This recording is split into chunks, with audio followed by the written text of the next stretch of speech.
Nous attendons de cette campagne de pouvoir porter, dans les circonscriptions où seront présents ces candidats, l'ensemble des propositions politiques du Parti ouvrier indépendant.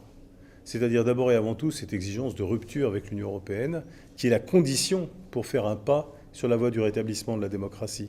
Il faut être conscient que les élections françaises se déroulent dans un contexte marqué dans toute l'Europe par le soulèvement des travailleurs et des peuples. Il y a eu les développements de la situation que nous avons connue depuis des mois en Grèce. Il y a eu la grève générale le 29 mars dernier en Espagne, où plus de 10 millions de travailleurs se sont mis en grève sur les 17 millions que connaît ce pays. Il y a eu les grèves et les manifestations importantes au Portugal et beaucoup plus récemment encore à Prague, en République tchèque. Toutes sont les conséquences des politiques de l'Union européenne.